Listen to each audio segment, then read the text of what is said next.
निवडणूक मी विकासाच्या दृष्टीनं म्हणजे विकास म्हणजे कोणता विकास, शाश्वत विकास होणं गरजेचं आहे.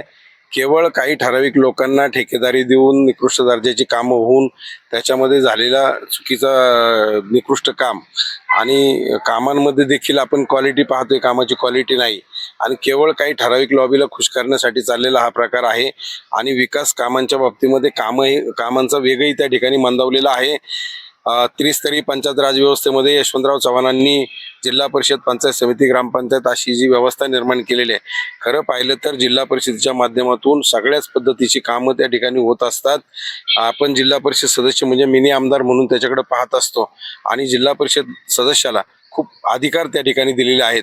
आणि मी आपल्याला माहितीसाठी सांगतो, ग्रामपंचायतमध्ये देखील मागच्या टर्ममध्ये मी असताना अतिशय सुंदर पद्धतीने कामं केलेली. आजही तुम्ही आमच्या गावातल्या लोकांना जाऊन विचारू शकता.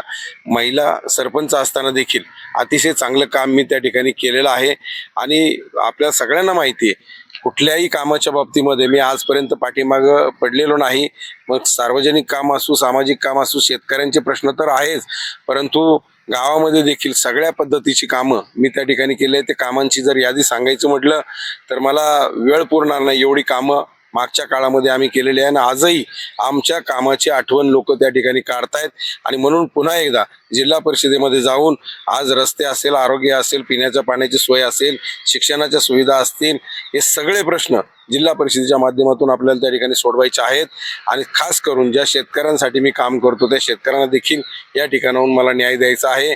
समाजातील गोरगरीब घटक असतील, इतर जातीचे लोक असतील, समाज कल्याण विभागामार्फत काही योजना असतील किंवा बाकीच्या योजना आहेत, या सगळ्या वैयक्तिक लाभाच्या योजना असतील, अशा सगळ्या माध्यमातून मला सातत्यानं त्या ठिकाणी काम करून या समाजाला न्याय द्यायचा आहे.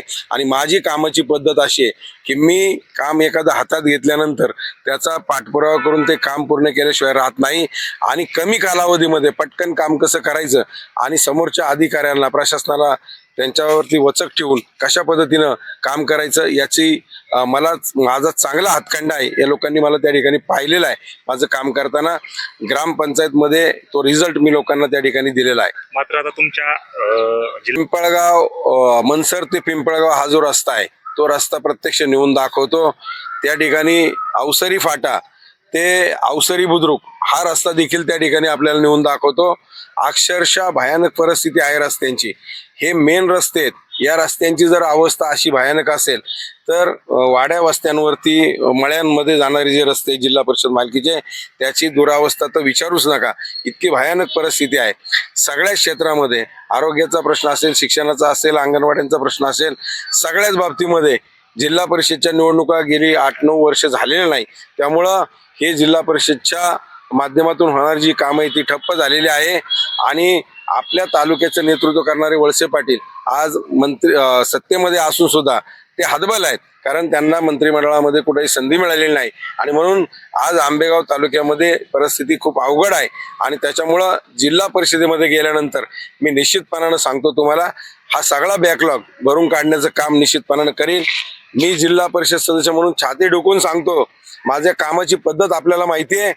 5 वर्षाचं भविष्यातल्या 25 वर्षाचं काम 5 वर्षामध्ये मी त्या ठिकाणी करून दाखवल्याशिवाय राहणार नाही. मी 6 महिन्यासाठी माझ्या विचाराची महिला सरपंच गावामध्ये केली होती.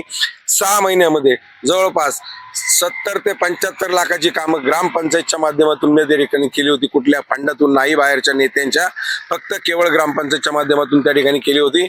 आणि मला अभिमानानं सांगायचंय, माझ्या काळामध्ये आमच्या संगीताताई सरपंच असताना देखील 100% कोणालाही त्रास न देता, कोणाला न दुखावता 100% घरपट्टी वसुली केली होती. त्यातली 40% रक्कम त्या वार्डामध्ये खर्च करण्याचा ठराव देखील आम्ही त्या ठिकाणी घेतला होता. त्यामुळे लोकांनी आनंदानं त्या ठिकाणी घरपट्टी दिली. अशा अनेक गोष्टी मी त्या ठिकाणी सांगू शकतो, मला वेळ कमी पडेल. प्रश्न हा आहे, बाजारभावाचा प्रश्न आहे, शेतकऱ्यांच्या शेतीमालाचा उत्पादन खर्च प्रचंड प्रमाणामध्ये वाढतोय. सरकारचं आयात निर्यात धोरण चुकीचं असल्यामुळं आज शेतकरी त्या ठिकाणी कर्जबाजारी होतोय. आणि नैसर्गिक आपत्तीचा पण सामना शेतकऱ्यांना त्या ठिकाणी करावा लागतोय. शेतकऱ्यांच्या अशा अनेक प्रश्न त्या ठिकाणी आहेत, छोटे मोठे. या सगळ्या प्रश्नावर सातत्यानं आम्ही त्या ठिकाणी आवाज उठवत असतो आणि यापुढे आवाज उठवत राहू. आज मला आपल्याला एक सांगायचंय, या निवडणुकीला सामोरं जात असताना थोडंसं काल देखील पारगावच्या लोकांनी मला 11,000ची देणगी दिल्यानंतर मी थोडासा भावनिक झालो होतो. आजही मला एक आता रजिस्टर ऑफिसमधनं येताना तुम्ही मला पाहिले, मी माझी जमीन या ठिकाणी गहाण टाकलेली आहे आणि त्या जमिनीवरती 7 लाखाचं कर्ज कमलाजा देवी पतसंस्थेतनं पिंपळगावच्या मी काढतोय आणि या कर्ज काढून ही निवडणूक मी त्या ठिकाणी लढतोय. कारण लोकभावनेचा आदर करावा म्हणून ही निवडणूक मी त्या ठिकाणी लढतोय. बऱ्याच लोकांची भावना होती मी निवडणुकीला उभं राहावं आणि जर मी निवडणुकीला उभा नसतो राहिलो तर यांनी माझ्यावर आरोप केले असते, म्हणले असते हा आतल्या हाताने मॅनेज झाला. हे बघा, इथं साधू संतांना देखील त्रास झालाय. ज्यांनी ज्यांनी समाजासाठी चांगलं काम केलं त्यांना त्यांना छळण्याचं काम झालं. हे तर कलियुग आहे आणि म्हणून आज मी तुम्हाला सांगतो, कोणाला माझ्यावर काय आरोप करायचे ते करू द्या. कोणी म्हणत असेल असं झालं तसं झालं, माझं सगळ्यात मोठं सर्टिफिकेट ज्या वेळेला माझ्यावर हल्ला झाला तो सगळ्यांनी उघड डोळ्याने पाहिलेला आहे. त्याच वेळेला मला वेगळं सर्टिफिकेट देण्याची गरज नाही. एखादा योद्धा ज्या वेळेला मैदानातून हटत नाही असं ज्या वेळेला कळतं त्यावेळेला बदनामीचं हत्यार बाहेर काढलं जातं आणि अशा माग भुंकणाऱ्या कुत्र्यांना मी फारसं महत्व देत नाही. त्यांना वाटेल ते भुंकू द्या, मला फरक नाही. मला माझा शेतकरी, गोरगरीब, कष्टकरी आणि सामान्य जनतेसाठी काम करायचंय. इथं मी मागाशी सांगितलं, सिंधुताई सपकाळ सुद्धा म्हणाल्या इथं मरावं लागतं तेव्हा माणसाची किंमत कळते. कोणाला अजून काय आमचा छळ करायचा तो करू द्या, परंतु माझ्या भोळ्या बाबड्या जनतेला मला एकच सांगायचंय, ही लढाई माझी नाही, ही लढाई तुमची आहे. मी वारंवार तेच सांगतोय. आणि आत्ता जर प्रभाकर बांगरच्या बाबतीत काही दगाफटका झाला तर मग मात्र बाबांनो मी हात जोडून विनंती करतो, तुमच्यासाठी लढायला, तुमची बाजू घ्यायला कोणीही पुढे येणार नाही. आयुष्यामध्ये खूप सोसले, खूप भोगले. तुम्ही काल पण पाहिलं माझा अर्ज दाखल करताना त्याच्यावर माझ्यावर कसल्या कसल्या प्रकारची कलम आहे. आज कोणी सहज बोलतं की काय होते गुन्हे दाखल झाल्याने. अरे बाबांनो, गुन्हे दाखल झाल्यावर खटला चालतो कोर्टामध्ये, 10-10, 15-15 वर्ष खटला चालतो, तारखांना यावं लागतं. वकील सुद्धा एकाचा जामीन करायचं म्हणलं तरी 3,000 रुपये त्या ठिकाणी घेतो.